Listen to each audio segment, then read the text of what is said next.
주시는 하나님의 말씀을 함께 봉독하도록 하겠습니다. 로마서 7장 21절부터 24절까지의 말씀입니다. 저와 한 절씩 교독하시겠습니다. 그러므로 내가 한 법을 깨달았노니 곧 선을 행하기 원하는 나에게 악이 함께 있는 것이로다.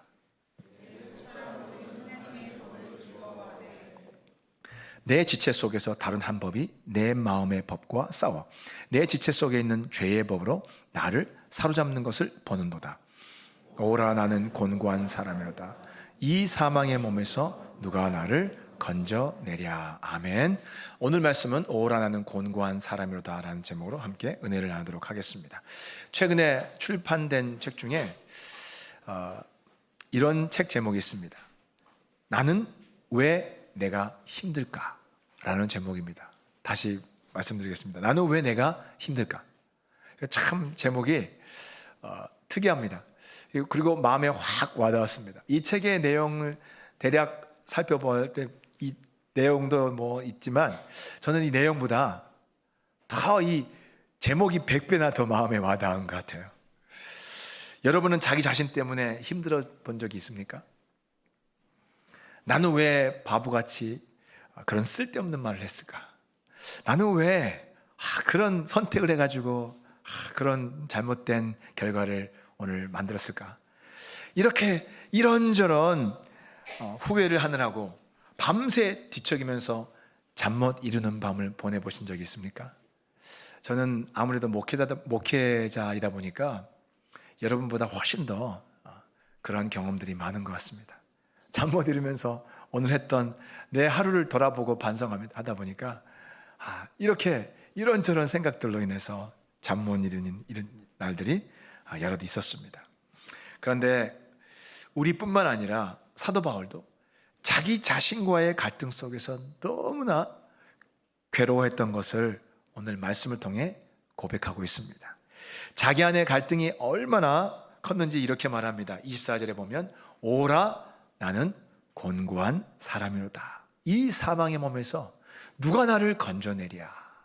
이렇게 탄식했습니다. 여러분, 곤고하다는 것은 고통스럽다는 것입니다. 그리고 근데 이 고통의 원인이 어디에서 왔습니까? 바로 자기 자신과 함께, 자기 자신이 함께 살고 있는 사망의 몸 때문이라는 것입니다. 여러분, 사망의 몸과 함께 살아가는 고통이 뭔지 감이 오십니까? 아마 잘 안 오실 거예요. 그렇죠? 사망의 몸과 함께 살아가는 고통이 무엇인가를 아주 실감나게 표현한 고전의 문헌이 있습니다. 그 뭐냐면 로마의 고대 시인이죠. 고대 시인이었던 버지리안이라는 아주 유명한 시인이 쓴 기록입니다. 이 기록에 보면 아주 확실히 실감나는 표현이 있습니다. 그게 뭐냐면 버질은 스파르타가 트로이를 함락한 후에 스파르타 왕 메델라우스가 트로이 출신 포로들에게 행했던 고문을 아주 상세하게 묘사하고 있습니다. 메델라우스 왕은 아주 독특하고 잔인한 방법으로 포로들을 고문했습니다. 어떻게 했냐면 포로들을 전쟁에서 죽은 시체들과 1대1로 묶습니다. 1대1로 마주보게 하고. 벌써 아주 얼굴들이 일그러지신 분들이 아니에요. 어떻게 하냐면 눈과 눈, 코와 코, 입과 입을 탁 맞대게 합니다. 그리고 발끝까지 밧줄로 꽁꽁 둘이 완전히 하나로 포개서 마주보게 묶습니다. 여러분, 그렇게 며칠을 놔두면 어떻게 되겠습니까? 시간이 갈수록 시체가 썩겠죠. 시체가 부풀면서 온갖 악취가 나오고, 그리고 어떻게 돼요? 이 피부는 짓물어서 막 진물이 흘러나오죠. 그 시체와 같이 지내는 포로의 고통은 얼마나 크겠습니까? 이게 바로 사망의 몸과 함께 있는 고통입니다. 오늘 사도 바울이 말하는 고통은 바로 그런 고통입니다. 포로가 사망의 몸과 함께 묶여서 고통하는 그런 고통입니다. 우리는 믿음으로 의롭다함을 받고 구원을 받았지만 우리 현실은 구원받는다고 해서 우리가 완전히 자유로운, 완전히 우리의 몸이 새로운 것을 경험하는 것이 아니라요. 우리는 구원을 받은 이후에도 우리의 속사람은 구원을 받았지만 이 속사람이 천국 갈 때까지 누구와 함께 있냐면 이 죽어가는 사망의 육신과 함께 살아가는 거예요. 이 사망의 몸과 함께 묶여서 아까 포로가 그 죽은 시체와 함께 묶여 살아가는 것처럼 그렇게 함께 살아가기 때문에 이 시체로부터 나오는 악취와 이 고통으로 고통하는 것처럼 이것 때문에 많은 고통을 겪습니다. 우리는 예수님처럼 변화되어서 예수님 닮고 싶어서 막 우리의 영혼은 예수님을 사모하고 어떻게든지 주님의 뜻대로 살고 싶어 하지만 누가 방해를 합니까? 우리의 죽어가는 몸이 우리를 막 방해합니다. 그래서 끊임없이 고통하는 것입니다. 갈등이 있는 거예요. 어떤 몸하고요? 이 육체와 변화된 우리의 영혼이 이렇게 함께 묶여서 살아가면서 고통을 겪는 것입니다. 로마서 7장은 학자들 간의 논쟁이 있는 장입니다. 왜냐하면 로마서 7장에 등장하는 곤고한 나, 이 도대체 곤고한 나라는 사람이 누구인가 하는 것입니다. 학자들은 이 로마서 7장을 해석하면서 1인칭 시점으로 고백을 하잖아요. 자기의 경험을 이야기하잖아요. 근데 이 1인칭 시점으로 고백하는 이야기가 바울이라고 말하기는 너무나 좀 그런 거예요. 왜냐하면 너무나 절망적이고 좌절적인 이야기가 나오잖아요. 위대한 사도 바울이, 그래서 학자들은 그런 거예요. 이럴 리가 없다. 그 위대한 사도 바울, 하나님의 사람, 뛰어난 사람이 이런 절망과 패배의 고백을 할 리가 없다. 그래서 학자들이 의견이 나눠졌어요. 그래서 이걸 해석할 때 세 부류의 학자들이 이 세 가지로 해석을 합니다. 도대체 이 사람 누구냐? 1번은, 첫 번째는 뭐냐면 곤고한 나는 예수 믿기 전에 과거의 바울입니다. 과거의 바울. 자, 잘 생각해 보세요. 두 번째는 뭐냐면 예수 믿은 후에 죄와 씨름하는 현재의 바울이에요. 세 번째는 어떻게든지 바울하고 엮지 않으려고 이것은 바울이 아니라 죄 가운데 고통하는 다른 사람의 경험을 바울이 그냥 1인칭 시점으로 진술하는 것이다 라고 해석하는 신학자도 있어요. 여러분은 몇 번 같아요? 여러분은 이 본문 읽으면서 누구라고 해석했습니까? 딴 사람이라고 해석했습니까? 아니면 옛날에 예수 믿기 전에 죄 가운데 신음하는 바울의 고백입니까? 아니면 현재 예수 믿은 후이지만 죄와 싸우는, 그래서 그 고통 가운데 고민하는 바울을 이야기하고 있는 것 같습니까? 여러분 몇 번입니까? 2번. 네, 좋습니다. 복음주의 학자들은 대개 다 두 번째입니다. 왜냐하면 우리도 실제로 믿음으로 구원받은 후에 우리도 똑같이 한 번쯤 겪었죠. 어떤 고통을 겪습니까? 여전히 죄가 우리를 막 공격하고 죄 가운데 씨름하는 우리의 경험이 있습니다. 그것과 똑같은 경험을 사도 바울이 이야기하고 있습니다. 그런 점에서 오늘 바울의 고백은 바로 우리의 이야기라고도 말할 수 있는 것입니다. 자, 바울은 그렇다면 왜 이런 고통을 겪었을까요?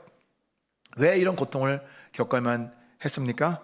우리는 로마서 1장부터 지금까지 쭉 바울이 논리가 하나로 전개되기 때문에 우리는 다시 한번 바울이 어떻게 지금까지 이야기를 해왔는지를 우리 한번 점검을 해봐야 돼요. 그래야지만 오늘 바울이 로마서 7장에서 말하는 이야기들을 우리가 알 수 있습니다. 자, 로마서 1장은 어떻게 시작합니까? 우리 모두가 다 지금 얼마나 심각한 상태에 있는지를 진단하면서 시작합니다. 어떤 상태입니까? 말기암과 같은 상태입니다. 죽음 앞에 놓여 있습니다. 그 이유가 뭐죠? 뭐 때문이죠? 로마서 1장 뭐 때문이라고 했습니까? 죄 때문이죠. 죄. 우리 모두가 죄 때문에 하나님의 진노와 심판 앞에 놓여 있다는 것입니다.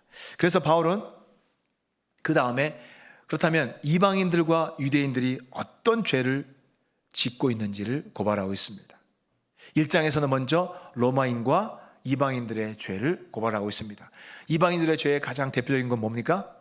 우상 숭배와 뭡니까? 성적 타락의 죄악입니다. 그 외에도 또 우리 마음속에서 짓고 있는 21가지의 죄를 1장에서 고발합니다. 이렇게 1장에서는 이방인들의 죄를 고발하고 2장에서부터는 누구의 죄를 고발합니까? 유대인들의 죄를 고발하고 있습니다. 자, 유대인들은 어떤 죄를 지었습니까? 유대인들은 세상 모든 민족 중에서 유일하게 택하심 받은 민족입니다. 그리고 유일하게 천국에 들어갈 수 있는 의의 길을 안내받았습니다. 천국 들어갈 수 있는 의의 길이 뭡니까? 유대인들한테 하나님이 이스라엘 백성들한테 알려준 의의 길이 뭡니까? 십계명과 율법입니다. 십계명과 율법을 다 지켜 행하면 의인이라는 자격을 얻게 됩니다. 그리고 그 의인의 자격을 얻은 사람들은 구원을 받을 수 있는 자격을 얻습니다. 자, 이 세상의 어떤 민족에게도 하나님은 이런 천국 갈 수 있는 비밀을 알려준 적이 없어요. 유대인들에게만 알려주셨습니다. 그런데 유대인들은 율법을 받은 지 얼마 되지도 않아서 곧바로 광야에서 우상을 만들고 하나님께 범죄했습니다. 그리고 마침내 모세의 율법을 받은 지 1000년 만에 성전은 파괴되었고 이스라엘은 멸망했습니다. 여러분, 1000년 동안 율법 아래에 있었던 이스라엘이 보여준 결론이 무엇입니까? 그게 이제 로마서 3장에 나와 있습니다. 3장 20절 다 같이 한번 읽어볼까요? 시작. 그러므로 율법의 행위로 그의 앞에 의롭다 하심을 얻을 육체가 없나니 율법으로는 죄를 깨달음이라. 이게 바로 3장의 핵심입니다.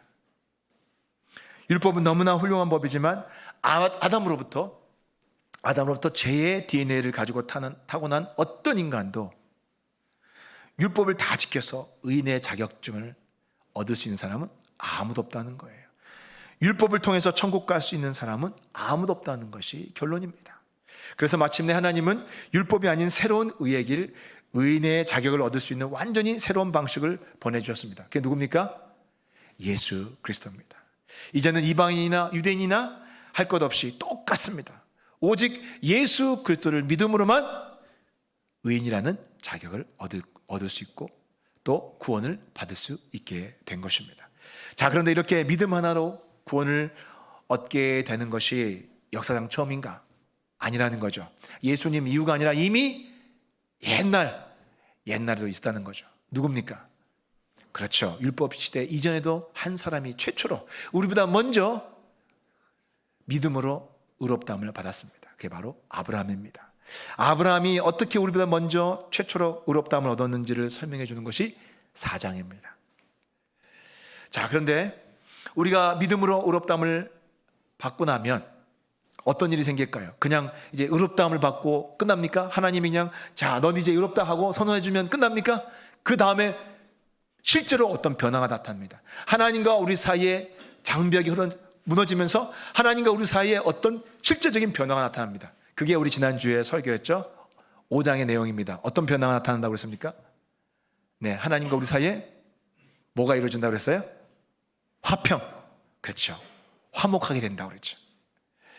하나님과 우리와 사이에 벽이 허물어지고 화목해지면 실질적으로 우리 마음속에 하나님의 사랑과 또 하나님의 마음이 부어지기 시작한다고 성경은 말씀하고 있습니다. 그냥 추상적인 개념이 아니에요. 실제로 하나님과 우리 사이에 어떤 교통함이 일어나는 거예요.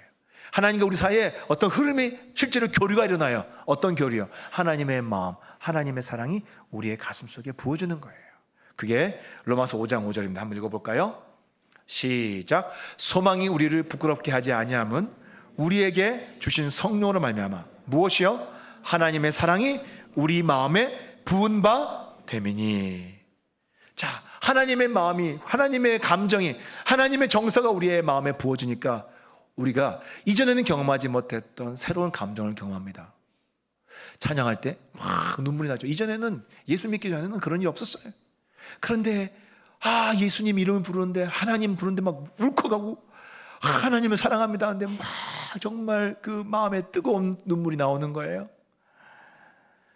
말씀 보다가 기도하다가 나를 향한 하나님의 마음이 실제적으로 느끼게 되는 거예요. 나를 향한 하나님의 감정이 실시간으로 느껴지는 거예요. 예를 들어서 여러분이 무슨 하나 앞에 좀 하나님이 기뻐하지 않는 은밀한 잘못을 이렇게 마음으로 품고 막 그것을 버리지 않고 계속 있을 때 어느 날 성경을 보는데 성경 말씀을 통해서 하나님이 꼭 진짜 내 앞에서 하나님이 너 그러면 안 돼. 하나님이 내 마음을 향해서 뭐라고 혼내시는 것처럼 하나님이 나를 향해서 주의하게 하시는 것처럼, 하나님이 나를 향해서 근심하신 것 같은 그 마음이 실제로 우리 마음속에 들어오는 거예요. 왜 이런 일이 났습니까? 하나님과 우리 사이에 화목해진 다음에 하나님의 마음이 이제는 우리 마음속으로 수시로, 우리가 하나님 앞에 설 때마다, 말씀 볼 때마다, 기도할 때마다 우리의 마음에 수시로 교통함으로 부어지는 거예요. 이것을 믿습니까? 그래서 예전에는 하나님이 저 멀리 느꼈죠. 저 하늘 꼭대기에 저 보좌 끝에서 나를 멀리서 내다보고 계시는 하나님 멀리 느껴졌습니다. 그런데 이제 어때요? 하나님이 내 옆에 계시는 것 같아요. 내 옆에서 내가 언제든지, 하나님이 내가 말씀 볼 때나 기도할 때나 찬양할 때 내 옆에서 하나님이 꼭 내게 말씀하시는 것 같고, 나를 위로해 주시는 것 같고, 내 옆에서 나를 보듬어 주시는 거지, 하나님이 가까이 느껴지는 것입니다. 영적 체험이 그래서 시작되는 거예요. 하나님과 화목해졌기 때문에 영적 체험을 이제 성도들이 하기 시작하는 겁니다. 자, 또 하나가 있습니다. 하나님의 영광스러운 임재 속에 우리가 나아갈 수 있는 특권을 얻게 된다고 말씀하고 있습니다. 그래서 지난주에 하나님께 나아간다는 것이 그냥 엔터가 아니라 뭐라고 했습니까? 액세스라고 했죠. 접근할 수 있는. 왜? 이전에는 접근 금지였거든요. 그런데 이제 하나님과 화목해지니까 왕궁 같은 데는 함부로 들어갈 수 없잖아요. 접근 금지잖아요. 그런데 하나님의 왕궁도 아니고 더 높은 하나님의 보좌 앞에 나갈 수 있는, 접근할 수 있는 특권을 우리 모두가 다 얻게 되었어요. 그래서 우리는 언제든지 하나님 앞에 나가 기도하면 하나님의 임재를 느끼고 또 하나님의 영광을 체험하게 됩니다. 우리 로마서 5장 2절 한번 읽어볼까요? 로마서 5장 2절 시작. 또한 그로 말미암아 우리가 믿음으로 서 있는 이 은혜에 들어감을 얻었으며 하나님의 영광을 바라고 즐거워하느니라. 하나님과 우리 사이를 가로막던 모든 죄의 장벽이 사라지면서 우리는 이제 하나님의 자녀로 입양이 되었고, 이제는 하나님을 우리가 뭐라고 불러요? 아버지 하나님이라고 부를 수 있죠. 놀라운 일 아닙니까? 우리가 한 게 뭐가 있어요? 아무것도 없어요. 이 모든 일을 하나님이 준비하셨고 예수 그리스도께서 십자가를 통해서 우리에게 이루어놓으셨어요. 단지 우리 믿음 하나로 이 모든 은혜와 특권을 누릴 수 있게 되는 건 정말 대박 아닙니까? 엄청난 사건 아닙니까? 여기까지가 지난 주일의 말씀이었습니다. 그렇다면 자, 오늘 말씀은 뭐냐면, 자, 우리가 의롭다함을 받고 나서 하나님과 우리 사이에는 뭐가 이루어졌다고요? 화목이 이루어졌습니다. 하나님과 우리 사이에 놀라운 변화가 일어났습니다. 자, 그런데 이제 우리가 의롭다함을 받고 나면 하나님과 우리 사이에는 이런 화평의 관계가 시작되는데요. 그런데 반대로 오히려 하나님과 화목하게 된 다음부터는 오히려 이것 때문에 화평이 깨지고 갈등이 시작되는 관계가 있습니다. 누구와의 관계일까요? 그렇죠, 맞습니다. 나 자신과의 관계는 이제 화목이 깨져요. 왜요? 옛날에는 왜 화목했습니까? 죄와 한 몸이었으니까요. 내 마음대로 죄하고 짝짝꿍이 돼서 손잡고 그냥 하고 싶은 대로 살았으니까. 그런데 이제 하나님하고 화목하고 나니까 내 안에서는 뭐예요? 서로 이제 등을 지게 되는 거예요. 서로 등지게 되는 거예요. 왜요? 내가 다른 사람이 됐기 때문이죠. 새 삶을 시작하게 됐기 때문이죠. 나하고 치열한 갈등이 일어나기 시작합니다. 이전의 이날처럼 살 수 없습니다. 어떻게 살아야 됩니까? 로마서 6장은 우리가 의롭다함을 받은 다음에 나와의 관계에서 내가 어떻게 살아야 되는지를 세례를 통해서 아주 명확하게 설명을 해줍니다. 우리 로마서 6장 한번 볼까요? 로마서 6장 3절 4절 다 같이 한번 읽어보겠습니다. 시작. 무릇 그리스도 예수와 합하여 세례를 받은 우리는 그의 죽으심과 합하여 세례를 받은 줄을 알지 못하느냐? 그러므로 우리가 그의 죽으심과 합하여 세례를 받음으로 그와 함께 장사되었나니 이는 아버지의 영광으로 말미암아 그리스도를 죽은 자 가운데서 살리신 것 같이 우리도 또한 새 생명 가운데서 행하게 하려 함이라. 여러분, 이게 긴 내용인데 아주 단순하게 설명을 하면, 여러분 세례 한번 생각해 보십시오. 우리 장로교에서는 세례를 이렇게 물을 뿌리지만 옛날 초대교회에서는 세례를 어떻게 받습니까? 사람이 실제로 물속에 완전히 잠깁니다. 물속에 들어갔다가 나옵니다. 그런데 이 물속에 들어가는 것을 들어가는 것의 의미는 죽음을 의미합니다. 그리고 물 바깥으로 나오는 것은 이제 다시 사는 것, 부활을 의미합니다. 그래서 우리가 물속에 들어갈 때 이 죽음은 뭐에 대한 죽음일까요? 그렇죠. 로마서를 읽은 분들은 아마 잘 아실 거예요. 죄에 대한 죽음입니다. 근데 이 죄도 우리의 과거의 죄에 대해서만 죽습니까? 아니죠. 과거의 죄와 현재의 죄, 그리고 앞으로 우리가 미래에 지을 죄까지 한꺼번에 과거, 현재, 미래의 죄에 대해서 우리가 모조리 죽습니다. 착각하면 안 됩니다. 이거 정확히 아셔야 돼요. 어느 죄예요? 과거의 죄만이 아니라 과거, 그리고 오늘 짓는 죄, 그리고 앞으로 장차 죽을 때까지 우리가 지을 모든 죄에 대해서도 다 한 번에 죽는 것입니다. 그리고 또 하나 우리가 죽는 대상이 있어요. 누굽니까? 율법에 대해서, 특별히 율법의 심판에 대해서 우리가 죽는 거예요. 우리는 그래서 여러분, 예수님이 십자가에서 우리의 모든 죄의 저주를, 죄값을 다 십자가에서 지불하셨기 때문에 우리는 이제 율법의 어떤 저주에 대해서도 우리는 율법의 심판을 받지 않습니다. 우리는 율법의 심판과 저주에 대해서 완전히 죽습니다. 그러니까 율법의 저주가 더 이상 우리에게 효력이 있어요, 없어요? 없습니다. 그래서 우리는 죄에 대해서 죽고 뭐에 대해서 죽어요? 율법에 대해서도 죽는 거예요. 이해가 되십니까? 자, 이게 바로 죽음의 의미예요. 자, 또 물속에서 나온 것은 예수님과 함께 부활하는 거라고 그랬죠. 자, 하나님 우리에게 부활을 주시는 것, 새로운 삶을 주시는 것, 또 새 생명을 주시는 목적이 뭡니까? 이건 분명합니다.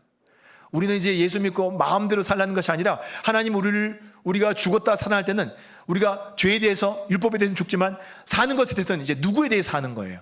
하나님에 대해서 사는 거예요. 하나님을 향해 열매를 맺도록 하나님이 우리를 살려주신 거예요. 거기에 대한 내용이 로마서 7장 4절에 나와 있습니다. 우리 다 같이 한번 로마서 7장 4절 읽어볼까요? 시작. 그러므로 내 형제들아, 너희도 그리스도의 몸으로 말미암아 율법에 대하여 죽임을 당하였으니 이는 다른 이 곧 죽은 자 가운데서 살아나신 이에게 가서 우리가 하나님을 위하여 무엇을? 열매를 맺게 하렵니다. 왜 우리가 부활했습니까? 열매 맺기 위해서. 왜 우리가 새 생명을 얻게 됐습니까? 하나님의 열매를, 하나님을 위해 열매를 맺도록 하나님을 우리를 살려주다는 거예요. 이렇게 삶의 목적과 인생 전체의 방향이 하나님을 향해 열매 맺는 삶으로 변해가는 것을 신학적 용어로 뭐라고 부르냐면 성화라고 부르는 거예요. 성화. 그러니까 우리의 인생 전체가 이제는, 과거에는 어떻게 살았어요? 과거엔 누굴 위해 살았어요? 나 자신이죠. 누가 주인이었어요? 나예요. 누가 왕이었어요? 내가 왕이었어요. 내가 왕 노릇하고 내가 주인이고 내 인생의 성공과 내 인생의 쾌락을 위해서, 나 자신을 위해서 사는 것이 과거 내 인생이었다면, 이제는 죽고 예수님과 함께 십자가에 못 박혀 죽고 세례를 통해서 죽고, 그리고 이제 다시 새 생명을 얻었는데 우리는 이제 삶의 목적과 방향이 완전히 달라졌어요. 누구를 향해 살아가요? 하나님을 향해서, 하나님을 위해 열매를 맺는 인생을 살기 위해 우리는 이제 삶의 방향이 딱 정해져서 가는 거예요. 정말 방향이 완전히 바뀌는 거예요. 완전 이전과. 이해가 되십니까? 이게 세례의 의미예요. 여러분 세례는 다 받으셨죠? 이게 바로 우리가 세례의 의미고, 세례가 우리 그리스도인이 어떻게 살아가야 되는지를, 우리가 누구인지를 정확히 보여줍니다. 이스라엘 백성들은 반드시 태어나면 뭘 받습니까? 할례를 받습니다. 이방인들이 개종을 하면 반드시 이방인도 할례를 받아야 유대교에 들어갈 수 있어요. 그리스도인은 할례를 받습니까? 아니죠. 그리스도인에게서 가장 중요한 정체성이 뭐예요? 바로 세례입니다. 그래서 사도 바울은 세례를 엄청 중요한 상징으로 우리에게 알려준 거예요. 세례야말로 우리가 어떻게 살아야 되는지, 무엇을 위해 살아야 되는지 명확하게 보여주는 거예요. 우리는 죄에 대해서, 율법에 대해서 죽었고, 누구를 향해 앞으로 살아가야 돼요? 하나님을 위해 열매 맺는 삶을 살도록, 그것을 고백하는 것이 바로 세례입니다. 그런데 이렇게 하나님을 향해 열매 맺는 삶은 절대로 그냥 가만히 있으면 되어지지 않습니다.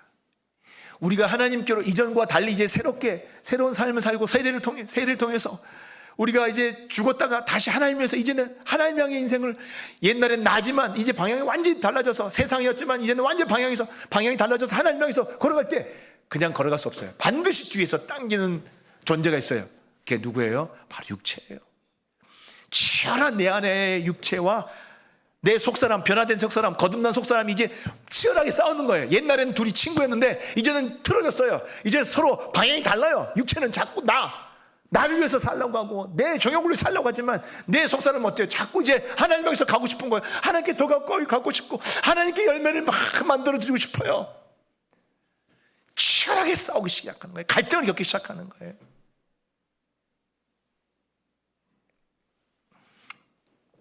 그래서 사도 바울이 자신의 경험을 오늘 이렇게 그런 삶을 살면서 경험을 고백한 게 21절부터 23절까지 다 같이 한번 읽어볼까요? 시작.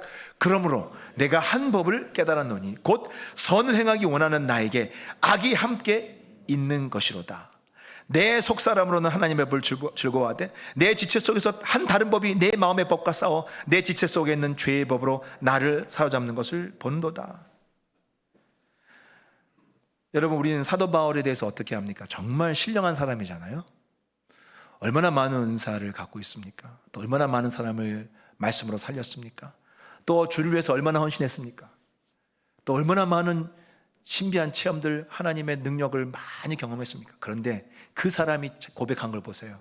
우리하고 똑같이 자기 안에서 얼마나 치열한 갈등과 고민을 했었는지를 우리한테 적나라하게 보여주고 있어요. 특히 21절에 보면 우리가 주목해야 되는 게 뭐냐면, 사도 바울이 수많은 그런 내적인 갈등과 자기 육체와의 막 싸움을 겪으면서 한 가지 법칙을 깨달았다고 합니다. 우리 21절 다시 한번 볼까요? 21절 시작. 그러므로 내가 여기서 한 법이라는 것은 로가 아니라 어떤 법칙이에요. 법칙. 한 법칙을 깨달았노니, 하나의 어떤 원리를 깨달았노니, 새로운 현상을 깨달았다는 거예요. 그게 뭡니까? 곧 선을 행하기 원하는 나에게 악이 함께 있는 것이로다라는 거예요. 이것은 뭘 의미하는지 한번 잘 생각해 보세요. 사도 바울도 예수님 처음 믿을 때에는 이럴지 몰랐다는 거예요. 이런 경험을 통해서 나중에야 이 새로운 법칙을 발견했다는 거예요. 그러니까 이전에는 뭐예요? 예수님 처음 믿을 때 어땠다는 거예요? 예수님 처음 믿을 때는 아까 막 예수님이 막 빛을 비춰주시고 그가 막 그 눈에서 비늘이 벗겨지고 성령 충만 받고 환상을 보고, 그리고 복음을 전하면 병든 자들이 낫고 귀신이 쫓겨나고, 사도 바울이 얼마나 많은 기적을 행했습니까? 그런 수많은 기적을 경험하면서 하나님의 성령의 능력으로 일할 때는, 그렇게 막 예수님 믿기 시작할 때는 자기 안에 장차 이런 일이 할지 생각지 못했다는 거예요. 그런데 이제 신앙생활 하다 보니까 웬걸 전혀 생각지 못했던 갈등이 자기 안에서 막 일어나는 거예요. 왜요? 엊그저께 막 집회에서 막 사람들 병 고치고 또 말씀을 선포할 때 사람들이 막 회개하고 막 눈물 쏟아붓고 막 그럴 때, 저도요, 이 강단에 설 때는 확실히 하나님의 기름 부으심과 성령의 능력의 전적인 도우심을 느껴요. 가끔 어떨 때 강단에서 다 하다 보면 이대로 쫙 천국에 올라갈 것 같아요. 정말 내가 대단한 사람, 꼭 천사가 된 것 같아요. 근데 강단에서 내려가서 일상으로 돌아가면요, 정말 마음이 가라앉고 피곤하고 걱정 근심이 막 몰려오고 마음에 막 갈등이 오는 거예요. 사도 바울도 마찬가지예요. 영적으로 막 그런 영적 전쟁터에서 엄청난 성령의 역사를 자신의 통해서 일하는 것을 보면서, 그럴 때는 막 세상에서 슈퍼맨 같고 절대 안 질 것 같은데, 그런데 며칠 뒤에는 우울증이 찾아오고, 바울도 우울했죠. 우울함이 막 찾아오죠. 막신됨이 찾아오죠. 두려움이 찾아오죠. 바울이 그렇게 얘기하잖아요. 교회를 생각할 때 자기 마음이 심히 눌렸다라고 이야기했잖아요. 눌림을 많이 경험했어요. 바울은요, 너무너무 자기 자신의 나약함을 많이 봤어요. 수시로 그런 내 안에는 육이 나를 막 공격하면서 나를 비난하고 나에 대해서 자꾸 나를 뒤로 당기고 우울감이 막 몰려오고 불안함이 막 몰려오고 하는 거예요. 그러니까 너무너무 자신이 나약한 거죠.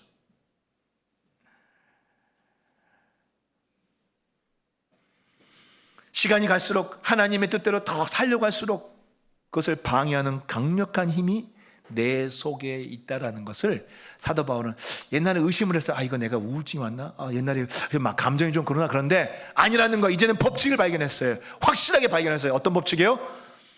변화된 속사람과 이것을 방해하는 겉사람, 내 육신, 육의 죄악이 확고한 어떤 힘으로 존재한다는 거예요.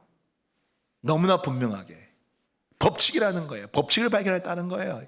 사도 바울도 이제야 확실하게 알게 됐다는 거예요. 그래서 22절을 보면 속사람, 영혼은 하나님의 법, 하나님의 뜻대로 사는 것을 즐거워하는데 내 겉사람, 내 육은 오히려 세상 영광과 세상의 죄의 쾌락을 막 사모하는 거예요. 여러분, 사도 바울의 고백이 얼마나 사실인지 보면 실제로 우리 주변에서 일어나는 일들을 보잖아요. 저도 제가 대학생 때 아주 좋아했고 제게 찬양에 많은 감동을 주고 찬양을 통해서 내게 은혜를 많이 끼쳤던 한 유명한 찬양 사역자가 있습니다.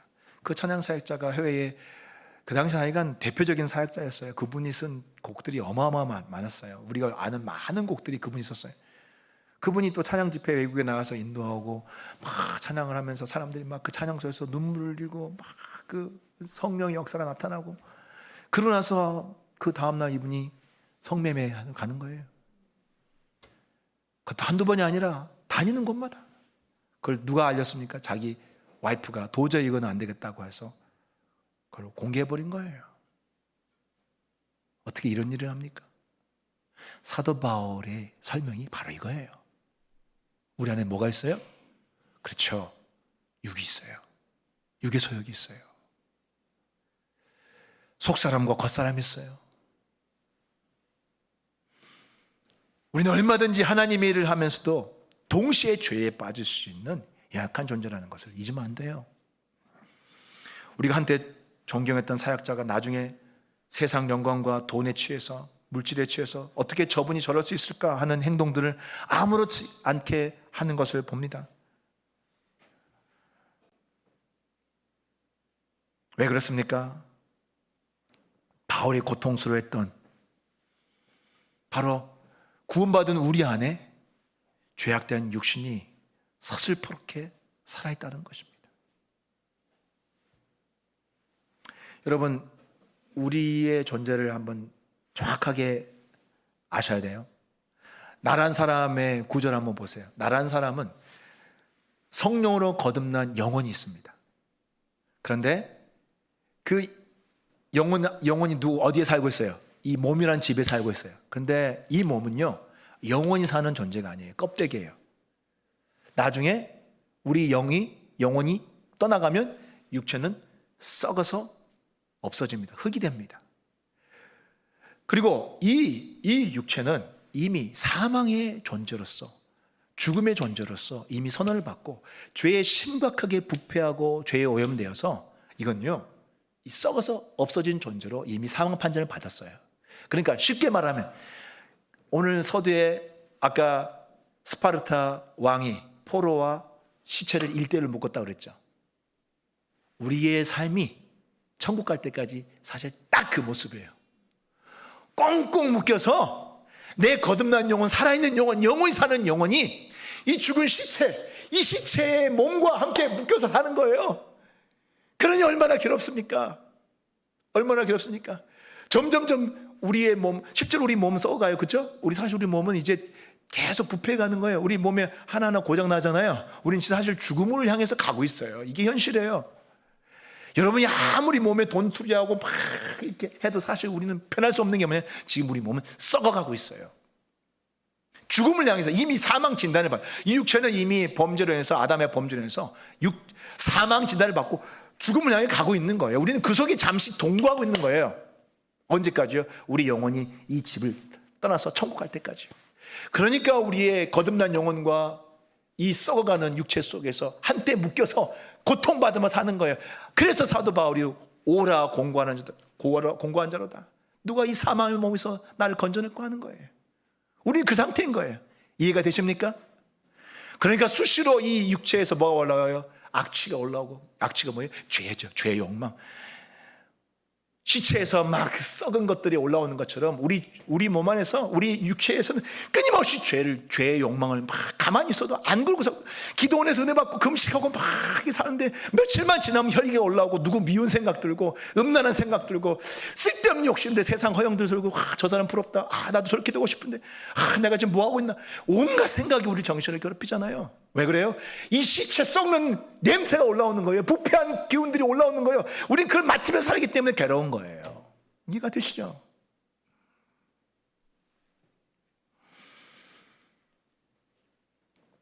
로마서 8장에서는 이것을 육의 생각과 영의 생각의 싸움으로 또 다르게 표현을 했습니다. 우리 로마서 8장 한번 읽어볼까요? 8장 6절 시작. 육신의 생각은 사망이요 영의 생각은 생명과 평안이니라. 육신의 생각은 하나님과 원수가 되나니 이는 하나님의 법에 굴복하지 아니할 뿐만 아니라 할 수도 없습니다. 우리의 이 영의 생각과 거듭난 영혼의 생각과 이 몸의 육체의 이 집, 영이 살고 있는 이 집의 생각이 항상 부딪히는 거예요. 그리고 이 육의 생각은 절대로 하나님의 뜻에 굴복하지도 않고 굴복할 수도 없다고 그랬어요. 그러니까 둘이 싸울 수밖에 없는 거예요. 여러분이 자주 경험하는 육의 생각과 영의 생각의 갈등은 어떤 것이 있습니까? 어떤 갈등을 겪습니까? 여러분을 자주 넘어지게 하는 육의 생각은 뭡니까? 이거 보니까 사람마다 다 좀 다르더라고요. 그 사람이 기질이나 살아온 환경을 따라서 다 다른 것 같아요. 어떤 사람은 자꾸 넘어뜨리는 육의 생각이 돈 문제, 물질의 문제, 여기에 자꾸 넘어진 사람이 있고, 어떤 사람은 이성에 약한 사람, 성적인 부분에 약한 사람이 있고, 어떤 사람은 그런 어떤 우울한 생각들, 그 어두운 생각들, 이런 것에 약한 사람이 있고, 어떤 사람도 상처에 약한 사람이 있어요. 상처라는 육의 생각에 약한 사람이 있습니다. 어느 성도님은 초신자로 큰 은혜를 받았습니다. 자신의 몸에서 악한 영이 떠나가고 여러 가지 성령 체험을 했습니다. 열심히 기도회도 나왔습니다. 그런데 어느 순간부터 기도회에 안 나오기 시작했습니다. 이유는 언제부턴가 마음에 안 드는 사람, 불편한 사람이 생긴 거예요.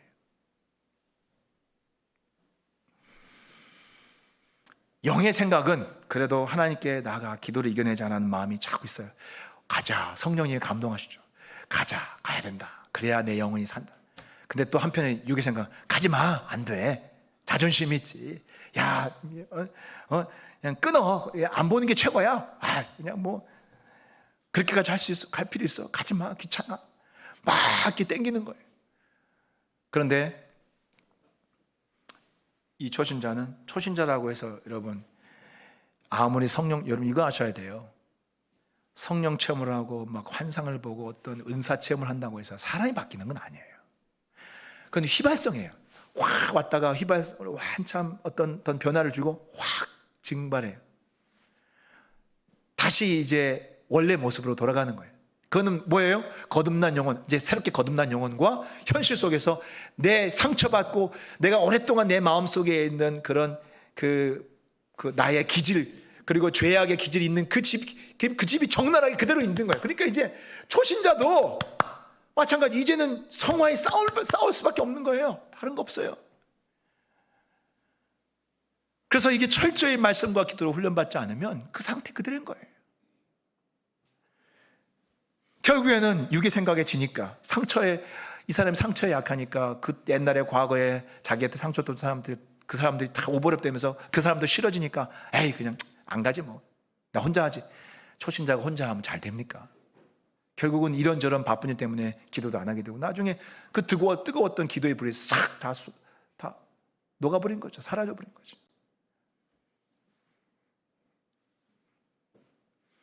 우리는 이렇게 영의 생각에, 육의 생각에 의해서 넘어진 때가 얼마나 많습니까? 패배한 때가 얼마나 많습니까? 그러면서 주저앉는 거예요. 퇴보하는 거예요. 또 우리가 경계해야 될 것이 있습니다. 한번 영의 생각이 승리했다고 그것이 계속될 거라고 절대로 생각하면 안 됩니다. 마태복음 16장에 보면 아주 재미있는 사건이 나옵니다.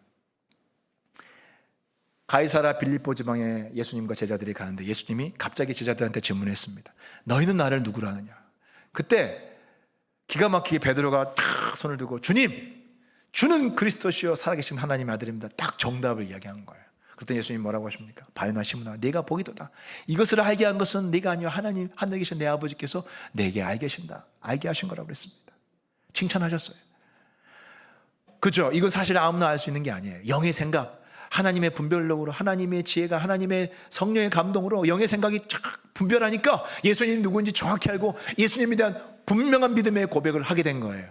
자, 그런데요, 잠시 후에 어떤 사태가 벌어지냐면 예수님이 이제부터 자신이 십자가에 못 박혀 죽으실 것을 이야기하니까 아까 예수님께 칭찬 들었던 그 베드로가 예수님을 향해서 이렇게 말합니다. 예수님 십자가에서 죽으시다니요? 절대로 안 됩니다 하면서 예수님을 만류하는데 성경에 보면 이렇게 표현되어 있습니다. 예수님을 꾸짖어 이르되. 예수님께 무슨 말씀이에요? 무슨 십자가? 어디 그런 소리를 하세요? 그러면서 예수님 혼을 내는 거예요. 안 돼요. 왜 그렇게 완강하게 예수님께 막 대들었습니까? 왜? 자기 이해관계와 걸려 있거든요. 왜요? 베드로가 지금 배도 다 버리고 가족 친척들 다 버리고 예수님 따라오는데 왜 왔어요? 자기 보니까 예수님이 지금 인기 스타잖아요. 이스라엘에 손만 대면 병자들이 낫고 죽은 사람 살리고 딱 대세가 흐름이 보니까 이분이 대중성에 쫙 이대로 가다 보면 진짜 이분이 왕이 될 수 있을 거라는, 이게 아주 정권이 뒤집힐 수 있을 거라는 그런 딱 견적이 나오는 거예요. 그러면 자기도 한잔할 수 있잖아요.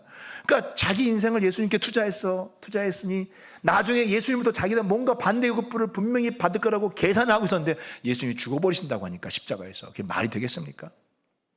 그러니 당연히 예수님을 향해서 당돌하게 예수님을 꾸짖으면서 그게 무슨 소리냐고 그런 소리 하지 마시라고 대들잖아요. 그때 예수님 뭐라고 하셨습니까?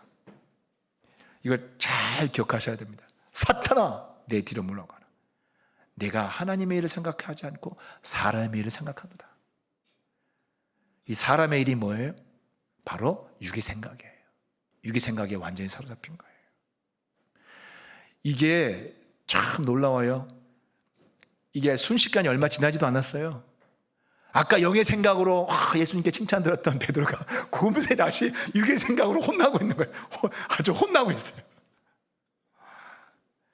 특별히 여러분, 육의 생각은요 마귀를 불러들입니다. 우리가 여러분이 육의 생각을 제어하고 누르지 않으면 그 육의 생각을 타고 반드시 마귀와 귀신이 여러분 마음속에 들어옵니다. 예수님이 아까 베드로에게 뭐라고 하셨어요? 사탄아, 내 뒤로 물러가라. 베드로는 예수님 옆에 있었어요. 예수님 옆에 있는데도 베드로 마음속에 누가 들어와 있어요? 사탄이 들어왔어요. 그거 아셔야 돼요. 사탄이 베드로 마음속에 들어온 루트가 뭐예요? 그 마음속에 뭐예요? 바로 육의 생각. 하나님의 생각이 아니라, 영의 생각이 아니라 육의 생각을 쫓아서 예수님을 통해서 자기 개인의 야망, 욕심을 가지고 계속 그것을 붙잡고 있었으니까 마귀가 그걸 딱 붙잡고 들어와서 예수님의 십자가를 방해하려고 했던 거예요.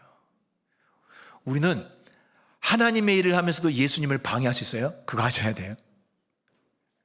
다시 말씀드립니다. 하나님의 일을 한다고 하면서 하나님의 사역자가 하나님을 방해할 수 있다는 거예요. 이게 그래서 사도 바울이 그런 현실을 보고, 육의 현실을 보고, 구원받은 이후에 성도의 현실을 보고 바울이 놀란 거예요. 와, 이렇구나.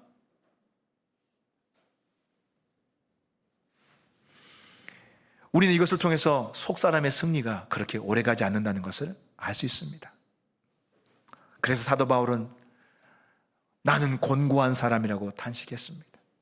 왜? 맨날 승리했다면 어떻게 사도 바울이 그렇게 탄식하겠습니까? 사도 바울도 승리했다가 넘어지고 승리했다가 넘어졌다 했다는 거죠. 어제의 승리가 오늘도 이어지지 않는다는 거죠. 어떻게 죽었는 줄 알았지? 성령 충만할 때는 이 육이 조용을 하잖아요. 조용하죠. 근데 죽었구나 생각하는데 며칠만 지나면 또 확 일어나가지고 혈기가 일어나고 막 미운 사람 생각나고 막 남 잘 되면 배 아프고 하나님 나한테 왜 저렇게 안 해주십니까? 왜 나한테 하나님께 감사하는 게 아니라 원망하는 거예요. 왜 하나님? 왜 나를 벌써 믿게 하셔서? 왜 나에게 전에는 막 이거 감사한데 왜 나는 하나님 이 모양 이 꼴로 인생을 인도하십니까? 이렇게 순식간에 돌변하는 것이 바로 우리라는 거예요.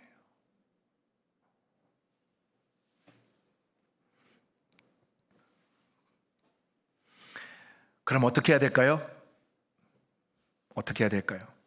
여러분 지난 한 주간 한번 돌아보십시오. 여러분은 지난주에 속사람 이겼습니까? 겉사람 이겼습니까? 누가 이겼습니까? 영의 생각 이겼습니까? 육의 생각 이겼습니까? 그럼 지난주는 제낍시다. 다음 주는 어떨 것 같아요? 다음 주는 누가 이길 것 같아요? 그리고 누가 이길 것 같아요? 여기에 대해서 참 지혜로운 이야기가 있습니다. 그 체로키라는 인디언 부족에게는 그 인생의 원리를 가르쳐주는 아주 지혜로운 이야기가 내려오는데요. 한 늙은 인디언이 자기 손자에게 사람의 마음속에 일어나는 싸움에 대해서 이야기를 해줍니다. 이렇게 이야기를 해줍니다. 얘야, 모든 사람 안에는 늑대 2마리가 마음속에서 치열하게 싸운단다. 한 늑대는 악한 늑대고 다른 늑대는 착한 늑대란다. 그런데 악한 늑대는 화를 일으키고 분노를 일으키고 질투, 탐욕, 거만, 거짓, 이기심을 일으키고, 다른 한 착한 늑대는 기쁨을 주고 평안을 주고 사랑을 주고 소망과 인내와 평안과 믿음을 준단다. 그런데 이 2마리 늑대가 우리 마음속에서 매일 싸우고 있단다. 그랬더니 손자가 물었어요. 할아버지, 그러면 어떤 늑대가 이기나요? 물어봤어요. 그랬더니 할아버지의 답이 뭔 줄 아세요? 그건 말이야 네가 먹이를 주는 늑대가 이긴단다. 나쁜 늑대한테 먹이를 주면 나쁜 늑대가 이기고요, 착한 늑대한테 먹이를 주면 착한 늑대가 이기는 거예요. 우리 안에 속사람과 겉사람이 둘이 싸워요. 여러분이 누구한테 먹이를 주냐가 중요한 거예요. 육신이 원하는 악한 세상의 생각과 세상의 문화들을 계속해서 공급하면 육이 이겨요. 영의 은혜가 금방 사그러들어요. 그런데 거꾸로 여러분이 매일 말씀 큐티하고 20분 동안 매 끊임없이 기도하면요, 영의 생각이 이겨요. 여러분도 경험하셨죠? 큐티한 날과 그렇지 않은 날 같습니까? 다릅니까? 확실히 달라요. 참 신기해요. 하나님 말씀은 그래도 몇 구절 안 되지만 그것이 여러분의 마음속에 들어온 날과 그렇지 않은 날은 완전히 달라요. 들어온 날은 여러분 안에 착한 늑대에게, 속사람에게 먹여준 거예요. 속사람이 힘이 막 나는 거예요. 그래서 막 밟는 거예요. 겉사람이 다가오면 밀어내는 거예요. 힘이 있는 거예요. 더 세지는 거예요. 우리는 어제의 은혜로 살 수 없습니다. 어제의 승리로 살 수 없습니다.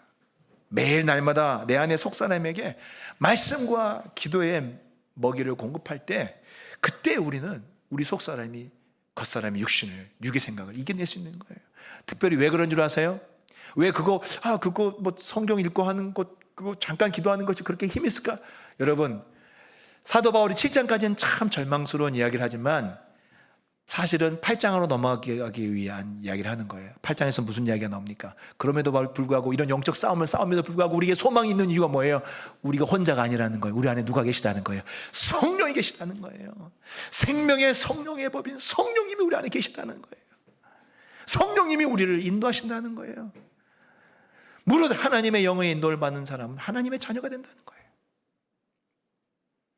성령님이 우리와 함께 하셔서 우리가 말씀과 기도로 우리의 마음에 공급할 때 성령님이 거기에다가 불을 확 껴주셔서 성령님이 임재하셔서 그 말씀과 기도의 힘이 몇 배로 뻥튀기 되면서 내 삶에 큰 물줄기를 흘려보내서 승리하게 하신다는 거예요.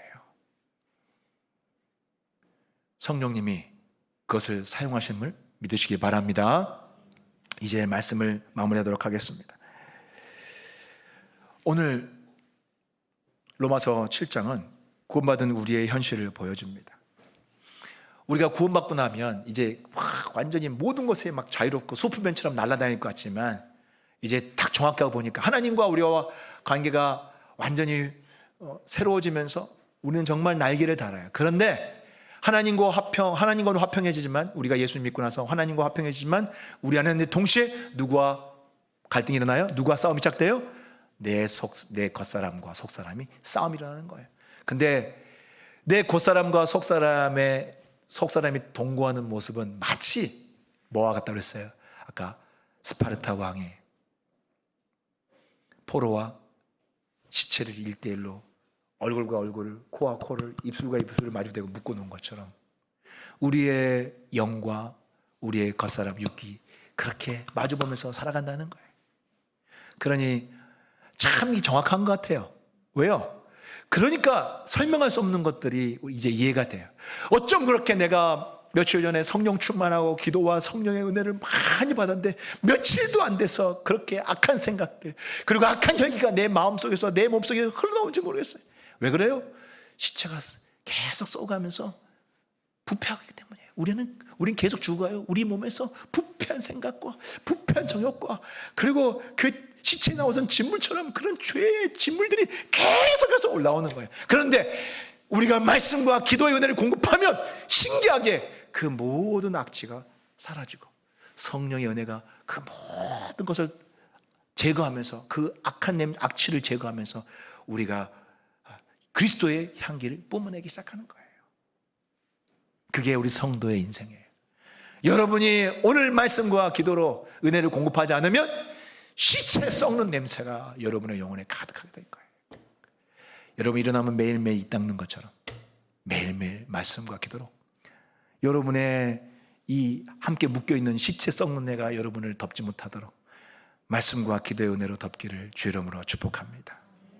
하지만 우리는 그것이 힘들지만, 가끔 힘든 생각이 들지만, 그러나 여러분 우리가 두려워할 필요가 없는 게, 누가 우리와 함께 하신다고요?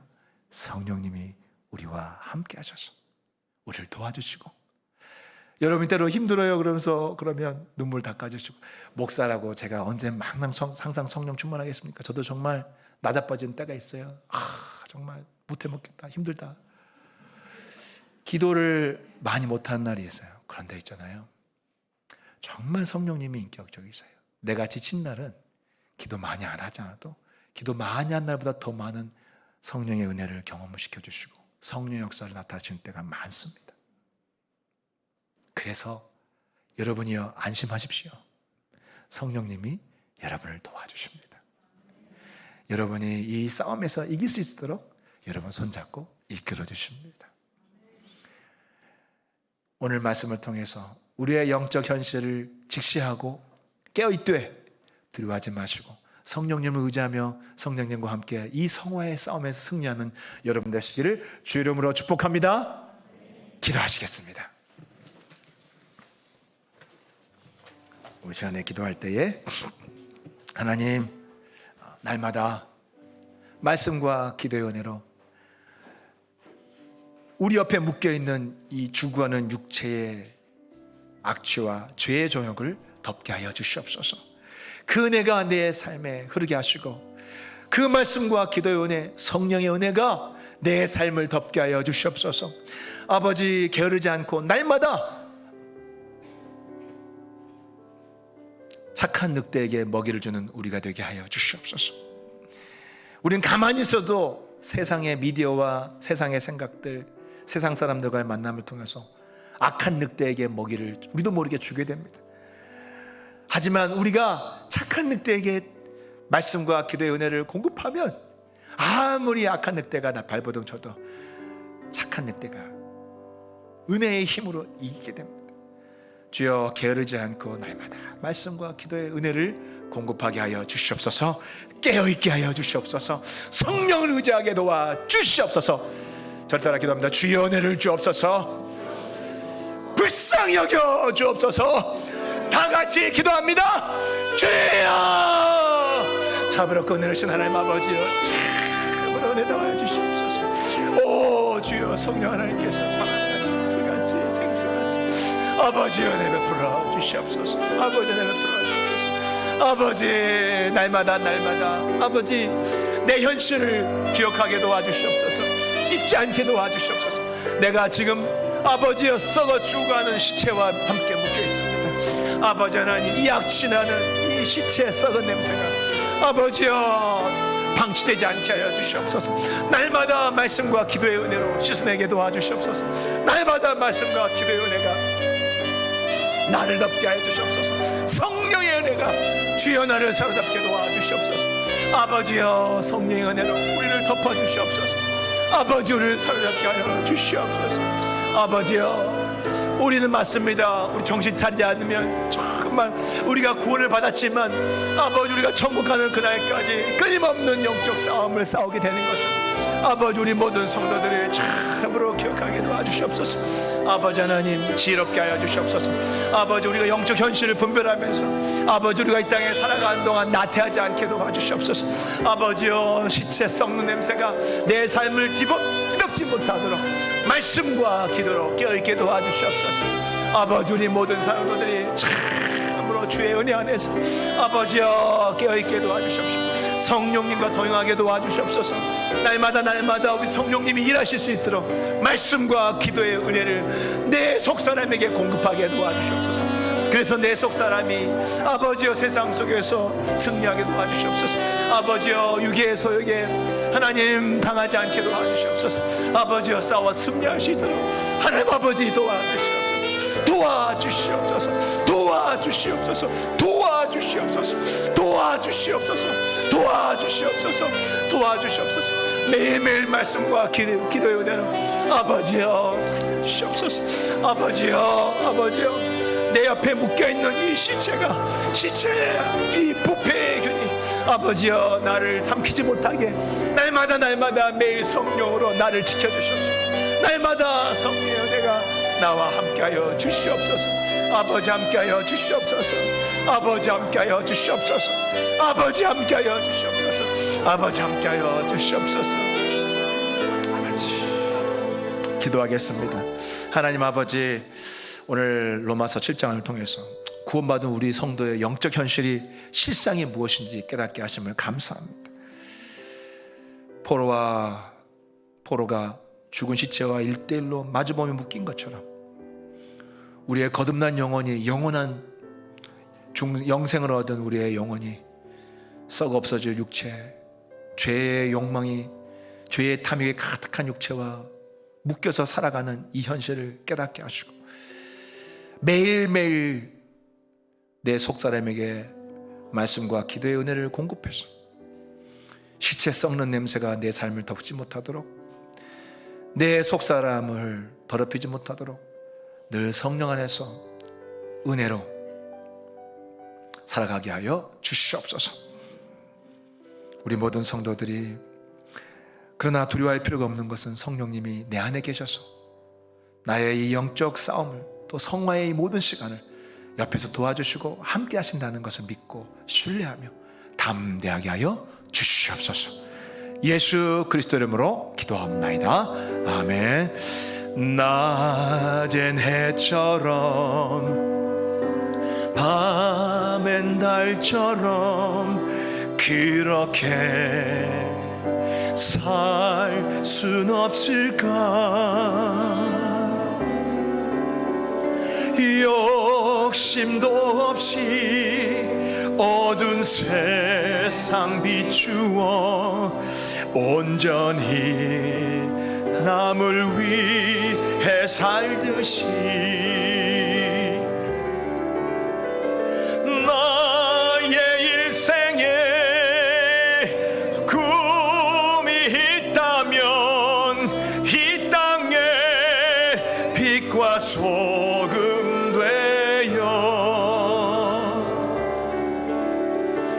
가난한 영혼 지친 영혼을 주님께 인도하고픈데 나의 욕심이 나의 못난 자가 언제나 커다란 짐 되어 나를 짓눌러 마음을 곤곡히 행복해 하니 예수님 나를 도와주소서. 나의 일생에 다시 한번 찬양합니다. 나의 일생에 꿈이 있다면 이 땅에 빛과 소금 되어 가난한 영혼 지친 영혼을 주님께 인도하고픈데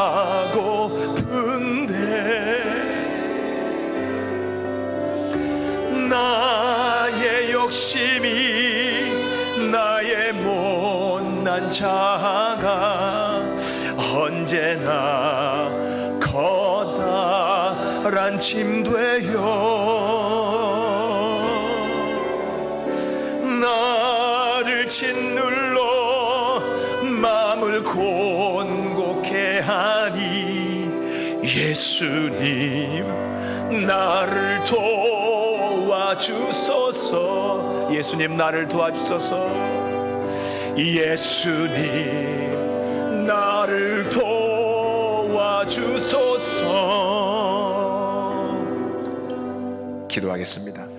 주 예수 그리스도의 은혜와 하나님의 크신 사랑과 성령님의 감화와 감동 교통하심, 오늘 구원받은 성도의 또 다른 영적 현실을 깨닫고 날마다 깨어서 은혜로 거듭난 내 영혼이 힘차게 하나님을 향해 나아가 열매를 맺을 수 있도록 날마다 은혜를 공급해 주기로 결단하고 또 성령님을 의지하기로 결단하는 모든 성도들 위해 이제로부터 영원토록 함께 하시기를 간절히 축원하옵나이다. 아멘.